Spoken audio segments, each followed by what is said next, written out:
आप सभी को ग्रेस हीरा की ओर से जय मसीह की। हालेलुया। आज दूसरा दिन ग्रेस हीरा में आप सभी का स्वागत है। आज हमारे मनन और पठन का दूसरा दिन है।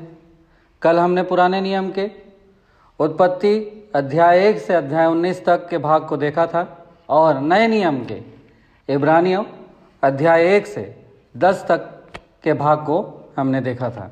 आज हम इसी के आगे दूसरे दिन का भाग देखने जा रहे हैं। आज हम पुराने नियम से एक पुस्तक और नए नियम से 2 पुस्तकें यानी कि कुल हम 3 पुस्तक देखने जा रहे हैं।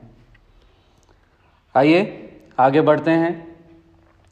मैं जो भी बातें बोल रहा हूँ आप उसको लिखित रूप में हमारी वेबसाइट www.gracehira.in पर जाकर देख सकते हैं।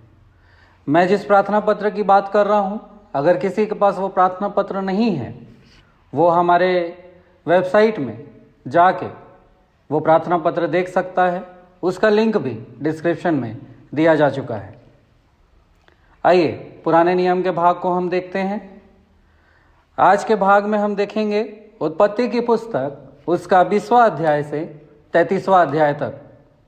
जब हम अध्याय 20 में पढ़ते हैं, हम अब्राहम और अबीमेलेक के विषय में वर्णन पाते हैं।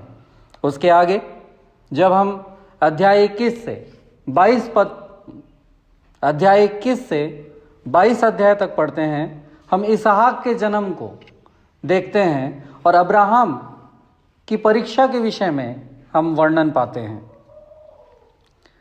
जब हम अध्याय 23 से अध्याय 25 तक देखते हैं, पढ़ते हैं, तो इसमें हम सारा की मृत्यु, इसहाक का विवाह और अब्राहम की मृत्यु के विषय में वर्णन पाते हैं। जब हम अध्याय 26 को देखते हैं, पढ़ते हैं, हम इसहाक और अबीमेलेक के विषय में कुछ बातों को देखते हैं। जब हम अध्याय 27 से अध्याय 29 के कुछ भाग तक पढ़ते हैं, तो याकूब के विषय में हम पढ़ते हैं, जो इसहाक का पुत्र है, वो कैसे आशीर्वाद को प्राप्त कर लिया और कैसे लाबान से उसकी मुलाकात हुई, इसके विषय में हम पढ़ते हैं। जब हम अध्याय 29 के बचे हुए भाग और अध्याय 31 तक पढ़ते हैं, तो याकूब के संतानों के विषय में हम देखते हैं। याकूब का अपने ससुर लाबान से कैसे विवाद हो जाता है, उसको हम देखते हैं। और याकूब कैसे अपने ससुर लाबान से दूर जाने के लिए निकल जाता है, अपने देश लौटने के लिए निकल जाता है, उन भागों को हम इसमें देखते हैं। जब हम अध्याय 32 और अध्याय 33 को पढ़ते हैं, तो याकूब के मल्ल युद्ध के विषय में जहां वो आशीष को पाता है, उसको हम देखते हैं। और याकूब का एसाव अपने भाई से कैसे वापस मेल मिलाप हो जाता है, हम उस चीज़ को, उस बात को हम देखते हैं। इस भाग के मुख्य पात्र परमेश्वर, अब्राहम, सारा, अबीमेलेक, इसहाक, रिबिका, याकूब, एसाव, लाबान, लिया और राहेल हैं। इस प्रकार हमने आज के भाग जो पुराने नियम से था, उसको हमने देख लिया है। आइए हम नए नियम की ओर बढ़ें। नए नियम में आज जो हमको पढ़ना है, 2 पुस्तकें हैं। पहली पुस्तक है इब्रानियों की पत्री, जो कल हमने शुरू किया था। आज उसका 11वां अध्याय से 13वां अध्याय। और दूसरा है याकूब की पत्री। तो आइए इब्रानियों की पत्री को हम पहले देख लेते हैं। इब्रानियों की पत्री में जब हम अध्याय 11 और 12 को पढ़ते हैं, उसमें हम विश्वास मसीह के ऊपर रखने की श्रेष्ठता को हम देखते हैं। उसमें हम कई ऐसे लोगों के उदाहरण को हम देखते हैं जिन्होंने विश्वास रखा और बहुत कुछ अपने जीवन में प्राप्त किया। और अध्याय 13 जब हम पढ़ते हैं, जो कि इब्रानियों की अंतिम अध्याय है, उसमें पौलुस द्वारा अंतिम उपदेश और एक कंक्लूजन, एक उपसंहार उस अध्याय में दिया गया है। इसी के साथ इब्रानियों की पत्री हमने पूरी पढ़ ली। अब याकूब की पत्री जब हम शुरू करते हैं, याकूब की पत्री नए नियम की 20वीं पुस्तक है और संपूर्ण बाइबल में यह 59वीं पुस्तक है। याकूब की पत्री व्यवहारिक निर्देशों का एक संग्रह है जो सारे संसार में तितर बितर होकर रहने वाले परमेश्वर के लोगों के लिए लिखा गया है।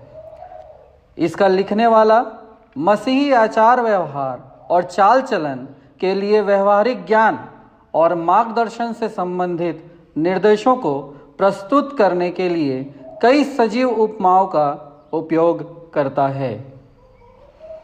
जब हम याकूब पढ़ते हैं, याकूब अध्याय का 1 में उसका इंट्रोडक्शन यानी भूमिका है। जब हम अध्याय 1 का 2 से 8 तक पढ़ते हैं, उसमें विश्वास और बुद्धिमानी के विषय में चर्चा है। अध्याय 1 का 9 से जब 11 पद तक हम पढ़ते हैं, उसमें गरीबी और धन दौलत के विषय में बातें लिखी हुई है। जब हम अध्याय 1 का 12 से 18 तक पढ़ते हैं, तब परख और प्रलोभनों के विषय में हम चर्चा पाते हैं। जब हम अध्याय 1 का 19 से 27 तक पढ़ते हैं, तो सुनना और करना इस विषय में हम वर्णन पाते हैं। जब हम अध्याय 2 का 1 पद से 13 पद तक पढ़ते हैं, तो पक्षपात के विरोध में चेतावनी दी गई है। जब हम अध्याय 2 का 14 से 26 तक पढ़ते हैं, तो उसमें विश्वास और कर्म के विषय में वर्णन पाते हैं। जब हम अध्याय 3 पढ़ते हैं, उसमें मसीही और उसकी जीभ एक छोटा सा अंग है, लेकिन बहुत कुछ कर सकती है। ऐसी कुछ बातों को हम उसमें देखते हैं। अध्याय 4 और अध्याय 5 के 1 पद से 6 पद तक जब हम पढ़ते हैं, तो एक मसीही और संसार, ये दोनों के विषय में हम चर्चा को देखते हैं। जब हम अध्याय 5 उसके 7 पद से 20 पद तक देखते हैं, तो उसमें कई प्रकार के निर्देश, कई प्रकार की बातों का वर्णन हम देखते हैं। और इसी के साथ याकूब की पत्री भी खत्म हो जाती है। इसी के साथ हमने पठन के आज के भाग का छोटा सा विवरण देख लिया है। आइए एक छोटी सी प्रार्थना पत्र के अनुसार हम कर लेते हैं।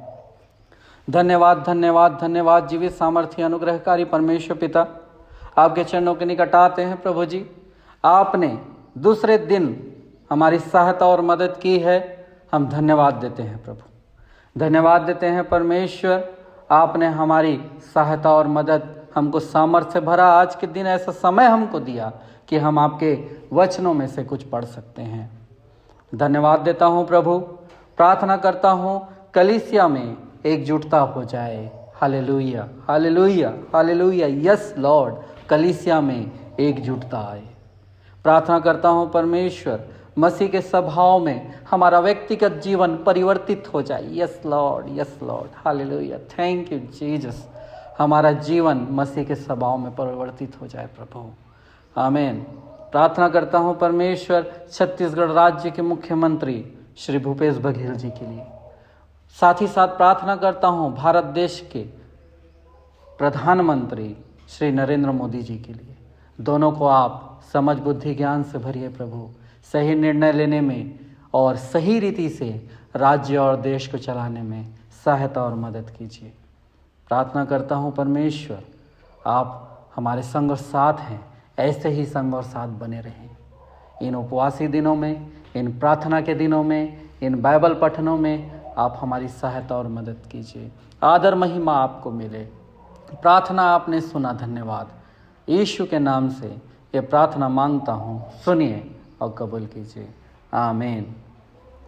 मैं जो भी बातें बोल रहा हूँ वो बातें आप हमारी वेबसाइट www.gracera.in में जाके देख सकते हैं। लिंक डिस्क्रिप्शन में दिया जा चुका है।